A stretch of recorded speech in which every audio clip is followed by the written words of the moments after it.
കൂടുതൽ കഥകളും അനുഭവങ്ങളും വിശേഷങ്ങളും കേൾക്കുവാൻ ഈ ചാനൽ സബ്സ്ക്രൈബ് ചെയ്യൂ. കൂടെ ബെൽ ബട്ടണും ക്ലിക്ക് ചെയ്യൂ. എൻ്റെ സൂപ്പർ മാർക്കറ്റിൽ ആദ്യത്തെ സ്റ്റാഫായിരുന്നു റീന ചേച്ചി. അക്കൗണ്ടിങ് സ്റ്റാഫായിരുന്നു റീന. ഏകദേശം 30 വയസ്സോളം പ്രായം വരുന്ന ആളായിരുന്നു. 30 വയസ്സ് പ്രായമുണ്ടെന്നുണ്ടെങ്കിലും ആ 30 വയസ്സിൻ്റെ പ്രായം തോന്നിക്കില്ലായിരുന്നു. അത്യാവശ്യം നല്ല മുടിയും നല്ല സുന്ദരിയായിരുന്നു റീന ചേച്ചിയെ കാണാൻ. റീന ചേച്ചിക്ക് 3ലും 1ലും പഠിക്കുന്ന 2 കുട്ടികളുണ്ടായിരുന്നു. അങ്ങനെ പുള്ളിക്കാരത്തിയുടെ ഹസ്ബൻഡ് ഗൾഫിലോ മറ്റൊക്കെ എന്തോ ജോലി ചെയ്ത് നടക്കുകയായിരുന്നു. വീട്ടിൽ വെറുതെ ഇരിക്കുന്നതിൻ്റെ പേരിൽ തന്നെയായിരുന്നു സൂപ്പർ മാർക്കറ്റിൽ ജോലിക്ക് വന്നിരുന്നത്. ഞാൻ ഈ സൂപ്പർ മാർക്കറ്റ് മേഖലയിലേക്ക് വരുന്നത് എൻ്റെ ഒരു കോളേജ് കാലഘട്ടം കഴിയുന്നതോടെയായിരുന്നു. കോളേജ് കാലഘട്ടം കഴിയുന്നതിന് തൊട്ട് മുമ്പ് തന്നെയായിരുന്നു വാപ്പി സൂപ്പർ മാർക്കറ്റ് തുടങ്ങിയത്. എന്തായാലും പഠിത്തവും കാര്യങ്ങളൊക്കെ വലിയ രീതിയിലുള്ള ഉഴപ്പനായിരുന്നു ഞാൻ. വീട്ടിലാണെന്നുണ്ടെങ്കിൽ ഇക്കാമാരൊക്കെ പഠിക്കുന്നതിൻ്റെ പേരിൽ തന്നെ ഇളയത് ഞാനായതിൻ്റെ പേരിലും എന്നോട് വലിയ രീതിയിലുള്ള എതിർപ്പും കാര്യങ്ങളും ഉണ്ടായിരുന്നു. അങ്ങനെ പഠിപ്പിലും കാര്യങ്ങൾക്കൊന്നും ശ്രദ്ധയില്ലാത്തതിൻ്റെ പേരിലും ഓരോരോ കുരുത്തക്കേടി ചെന്ന് ചാടുന്നതിൻ്റെ പേരിൽ തന്നെയും പഠിപ്പിനോട് വീട്ടുകാർക്കും വലിയ താല്പര്യം ഉണ്ടായിരുന്നില്ല. എന്തായാലും പഠിപ്പ് കഴിയുന്നതോടെ വല്ല ഗൾഫിലേക്കോ മറ്റുമൊക്കെ നാട് കടത്താനായിരുന്നു അവരും വിചാരിച്ചിരുന്നത്. ഇക്കയിൽ ഒരാൾ ഗൾഫിൽ തന്നെയായിരുന്നു ജോലി ചെയ്തിരുന്നത്. വീട്ടിലെ ഇളയ പുത്രൻ ഞാനായതിൻ്റെ പേരിൽ തന്നെ എന്നെ ഗൾഫിലേക്ക് വിടാനും ഉമ്മയ്ക്ക് വലിയ താല്പര്യം ഉണ്ടായിരുന്നില്ല. അവരുടെ കണ്ണെത്തുന്നിടത്ത് ഇവിടെ തന്നെ നിർത്താനായിരുന്നു ഉമ്മയ്ക്കും വാപ്പയ്ക്കും താല്പര്യം. അതുകൊണ്ട് തന്നെ കോളേജ് കഴിയുന്നതോടെ തന്നെ വാപ്പ എന്നെ ഈ സൂപ്പർ മാർക്കറ്റ് ഫുള്ളായിട്ടുള്ള ചുമതല എൻ്റെ ആലേ വെച്ച് കിട്ടി. എന്തായാലും ഫ്രണ്ട്സുമായിട്ടൊക്കെ കറങ്ങി നടന്ന എനിക്ക് ഒരു തിരിച്ചടി തന്നെയായിരുന്നു വാപ്പ എനിക്ക് തന്നത്. എന്തായാലും സൂപ്പർ മാർക്കറ്റിൽ ആയിക്കഴിഞ്ഞാൽ വേറൊരു പരിപാടിക്കും പോകാൻ പറ്റില്ലെന്ന് അറിയായിരുന്നു. പിന്നെ സ്വന്തമായതിൻ്റെ പേരിൽ തന്നെ അത്യാവശ്യം വലിയ രീതിയിലുള്ള റിസ്ക്കും കാര്യങ്ങളൊന്നും ഉണ്ടായിരുന്നില്ല. സൂപ്പർ മാർക്കറ്റ് എന്ന് പറയുമ്പോൾ വലിയ ഗംഭീര സൂപ്പർ മാർക്കറ്റൊന്നും ആയിരുന്നില്ല. അത്യാവശ്യം ഒരു ഇടത്തരം സാധനങ്ങളൊക്കെ വിൽക്കുന്ന സൂപ്പർ മാർക്കറ്റായിരുന്നു. അങ്ങനെ അവിടെ 2 സ്റ്റാഫുമാരായിരുന്നു എന്നെ കൂടാതെ ഉണ്ടായിരുന്നത്. ഒരെണ്ണം അക്കൗണ്ട് സ്റ്റാഫായിരുന്നിട്ടുള്ള റീന ചേച്ചിയും പിന്നെ വയസ്സായിട്ടുള്ളൊരു ചേച്ചിയുമായിരുന്നു ഉണ്ടായിരുന്നത്.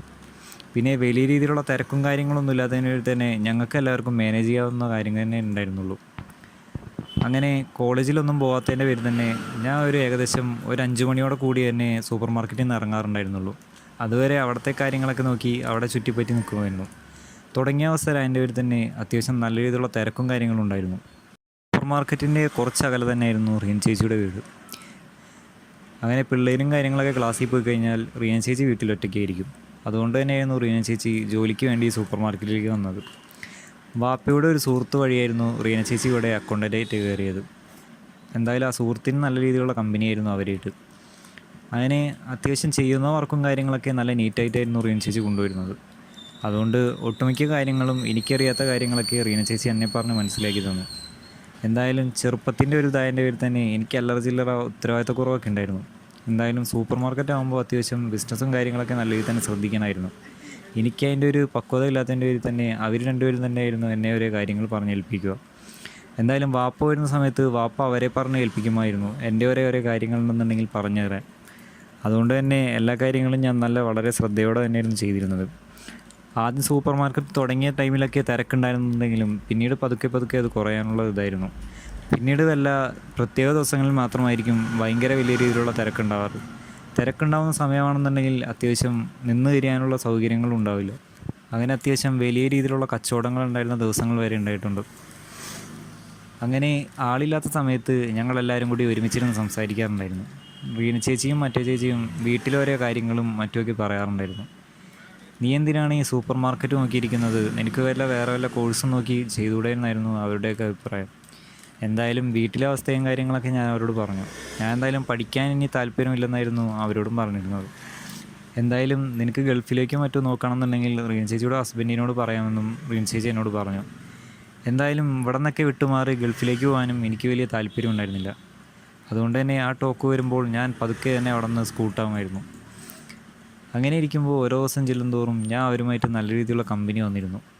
അങ്ങനെ പിന്നെ ഉണ്ടായിരുന്ന സ്റ്റാഫ് അത്യാവശ്യം ഏജ് ആയിട്ടുള്ളൊരു ചേച്ചിയായിരുന്നു. ആ ചേച്ചിക്കാണെന്നുണ്ടെങ്കിൽ മക്കളൊക്കെ ലീവിന് വരുമ്പോൾ അവരുടെ വീട്ടിലേക്ക് പോകാറുണ്ടായിരുന്നു. എന്തായാലും 1-2 സ്റ്റാഫിൻ്റെ ആവശ്യമില്ലെന്നുണ്ടെങ്കിലും അത്യാവശ്യം ഒരു സ്റ്റാഫിനെ കൂടി വെച്ചതായിരുന്നു ആ വയസ്സായിട്ടുണ്ടായിരുന്ന ചേച്ചി. അവരാണെന്നുണ്ടെങ്കിൽ ഒരു 3-4 ദിവസമൊക്കെ അടുപ്പിച്ച് ലീവ് എടുത്തൊക്കെ പോകാറുണ്ടായിരുന്നു. പിന്നെ അത്യാവശ്യം വന്നു കഴിഞ്ഞാൽ തന്നെ നല്ല രീതിയിൽ ജോലി ചെയ്യുന്നതിൻ്റെ പേരിൽ തന്നെ ഞങ്ങൾക്ക് വലിയ കാര്യമായിരുന്നു അവരോട്. അവരെ പതിവ് പോലെ തന്നെ കടയും കാര്യങ്ങളൊക്കെ മുന്നോട്ട് പോയിക്കൊണ്ടിരിക്കുന്ന സമയത്തായിരുന്നു ഒരു ദിവസം റീന ചേച്ചിക്ക് ഒരു കോൾ വരുന്നത്. വൈകുന്നേരം ഒരു 7 മണിയോടെയായിരുന്നു റീന ചേച്ചി കടയിൽ നിന്ന് പോകാറ്. ബാക്കി എല്ലാ കാര്യങ്ങളൊക്കെ കഴിഞ്ഞ് വൈകുന്നേരം ഒരു 9 മണി അടുത്താകുമ്പോഴായിരുന്നു ഞാൻ കടയടച്ച് വീട്ടിലേക്ക് പോകാറ്. അന്ന് റീന ചേച്ചി കുട്ടികളെ ഏൽപ്പിക്കുന്നത് അവരുടെ തന്നെ റിലേറ്റീവായിട്ടുള്ള ഒരു വീടുണ്ടായിരുന്നു അപ്പുറം. അവിടെയായിരുന്നു കുട്ടികൾ ക്ലാസ് കഴിഞ്ഞ് വരുമ്പോൾ ഉണ്ടാവാറ്. പിന്നെ തിരിച്ച് റീന ചേച്ചി കടയിൽ നിന്ന് നിന്നിട്ടായിരുന്നു കുട്ടികളെ വിളിച്ച് വീട്ടിലേക്ക് പോകാറ്. അങ്ങനെ ഒരു 5 മണിയായപ്പോൾ അന്നത്തെ ദിവസം റീന ചേച്ചിക്ക് ഒരു കോൾ വന്നു. കുട്ടിക്ക് എന്തോ വയ്യാഴികേടായിരുന്നു, ഹോസ്പിറ്റലിൽ കൊണ്ടുപോകാൻ വരണമെന്നായിരുന്നു പറഞ്ഞത്. ശ്വാസം മുട്ടും പനിയൊക്കെ കാരണം കുട്ടിക്ക് വല്ലാത്ത തന്നെ ബുദ്ധിമുട്ടായതിൻ്റെ പേരിൽ തന്നെ സ്കൂളിൽ നിന്ന് നേരത്തെ വന്നതായിരുന്നു പറഞ്ഞത്. അങ്ങനെ റീന ചേച്ചി എന്നോട് കാര്യം പറഞ്ഞ ശേഷം വീട്ടിലേക്ക് മടങ്ങി.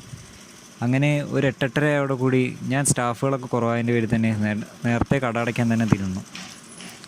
അങ്ങനെ ഒരു 8-8:30 ആയപ്പോഴേക്കും ഞാൻ നേരത്തെ തന്നെ കട അടയ്ക്കാൻ വേണ്ടി നിന്നു. പിന്നീട് തിരക്കും കാര്യങ്ങളൊക്കെ അന്നത്തെ ദിവസം കുറവായിരുന്നു. അങ്ങനെ കടയടച്ച് ഞാൻ ബൈക്ക് എടുക്കാൻ വേണ്ടി പോകുമ്പോഴായിരുന്നു റീന ചേച്ചിയോട് കോൾ ചെയ്യാൻ കണ്ടത്. റീന ചേച്ചിയെ ഞാൻ തിരിച്ചപ്പോൾ തന്നെ വിളിച്ചപ്പോഴും റീന ചേച്ചി പറഞ്ഞു, എടാ കൊച്ചിന് വയ്യ, തീരെ വയ്യ എന്നായിരുന്നു പറഞ്ഞത്. എന്തായാലും ഹോസ്പിറ്റലിൽ കൊണ്ടുപോകാനാണെന്നുണ്ടെങ്കിൽ വണ്ടി വിളിച്ചിട്ട് വിടാരുമില്ലെന്നായിരുന്നു പറഞ്ഞത്. നിനക്ക് വേറെ പണിയൊന്നുമില്ല എന്നുണ്ടെങ്കിൽ ഒന്ന് കൊച്ചിനെയും കൊണ്ട് ഹോസ്പിറ്റലിൽ പോകാൻ എൻ്റെ കൂടെ വരാമെന്നായിരുന്നു ചേച്ചി ചോദിച്ചത്. അങ്ങനെ ഞാൻ എന്തായാലും വീട്ടിൽ ചെന്നതിന് ശേഷം കാർ എടുത്തിട്ട് കൊച്ചിനെയും കൊണ്ട് ഹോസ്പിറ്റലിൽ പോകാമെന്നുള്ള കാര്യം ഞാൻ റീന ചേച്ചിയെ വിളിച്ച് പറഞ്ഞു. എന്തായാലും ഇവിടെ നിന്ന് വീട്ടിലേക്ക് അത്യാവശ്യം ഒരു 3-4 കിലോമീറ്റർ ഉണ്ടായിരുന്നു. അങ്ങനെ വീട്ടിൽ ചെന്നതിന് ശേഷം ഞാൻ വാപ്പയോട് കാര്യം പറഞ്ഞ് റീന ചേച്ചിയുടെ വീട്ടിലേക്ക് കാറെടുത്ത് പോയിരുന്നു. കാറും കൊണ്ട് ഞാൻ വീട്ടിലേക്ക് ചെന്നപ്പോൾ റീന ചേച്ചി വാതിലൊക്കെ അടച്ച് കുട്ടികളെയും കൊണ്ട് മുറ്റത്ത് നിൽക്കുന്നു. റീന ചേച്ചിയും കൊണ്ട് ഞാൻ പതുക്കെ അവിടെ അടുത്തുള്ളൊരു ഹോസ്പിറ്റലിലേക്ക് പോയി. അവിടെ ചെന്നതിന് ശേഷം അവിടെയാണെന്നുണ്ടെങ്കിൽ അത്യാവശ്യം നല്ല രീതിയിലുള്ള തിരക്കുണ്ടായിരുന്നു. കൊച്ചിനാണെന്നുണ്ടെങ്കിൽ പനിച്ചിട്ട് അത്യാവശ്യം നിൽക്കാൻ പറ്റാത്തൊരവസ്ഥയിലായിരുന്നു. അങ്ങനെ പതുക്കെ അവരെയും കൊണ്ട് അടുത്ത വേറെ ഒരു ഹോസ്പിറ്റലിലേക്ക് നീങ്ങി. അവിടെ ചെന്നപ്പോൾ അത്യാവശ്യം ഡ്യൂട്ടി ഡോക്ടർമാരും കാര്യങ്ങളൊക്കെ അവിടെ തന്നെ ഉണ്ടായിരുന്നു. കൊച്ചിനെ വേഗം ഞങ്ങൾ ഹോസ്പിറ്റലിൽ കാണിച്ചു. കൊച്ചിനാണെന്നുണ്ടെങ്കിൽ അത്യാവശ്യം നല്ല രീതിയിലുള്ള പനിയുള്ളതിൻ്റെ പേരിൽ തന്നെ എന്തായാലും ഡോക്ടറെ കണ്ട് കാര്യങ്ങളൊക്കെ നല്ല രീതിയിൽ തന്നെ അറിഞ്ഞതിന് ശേഷമേ പോകാൻ പാടുണ്ടായിരുന്നുള്ളൂ. അതിനിടയിൽ തന്നെ 1-2 ചെക്കപ്പും കാര്യങ്ങളൊക്കെ നടത്താനും അവർ പറഞ്ഞു. അതിന് വേണ്ടിയിട്ടുള്ള ഫണ്ടും കാര്യങ്ങളൊക്കെ റെഡിയാക്കാൻ വേണ്ടി തന്നെ റീന ചേച്ചി കൊച്ചിനെ എൻ്റെ കയ്യിൽ തന്നിട്ട് അങ്ങോട്ട് പോയി. അങ്ങനെ അന്നത്തെ ദിവസം ഹോസ്പിറ്റലും കാര്യങ്ങളൊക്കെ പോയതിൻ്റെ പേരിൽ തന്നെ വലിയ രീതിയിലുള്ള തിരക്കും കാര്യങ്ങളൊക്കെ അതിൻ്റെ പേരിൽ തന്നെ വീട്ടിലെത്തിയപ്പോൾ രാത്രിയായിരുന്നു. എന്തായാലും അവരെ വീട്ടിൽ തിരിച്ചെത്തിച്ചതിന് ശേഷം ഞാൻ അവർക്ക് വേണ്ടിയിട്ടുള്ള ഫുഡും കാര്യങ്ങളൊക്കെ വീട്ടിൽ നിന്ന് കൊണ്ടുവന്നാക്കി കൊടുത്തിരുന്നു. അതുകൊണ്ട് പിറ്റേ ദിവസം റീന ചേച്ചിക്ക് ലീവ് വേണമെന്ന് വാപ്പയെ വിളിച്ച് പറഞ്ഞിരുന്നു.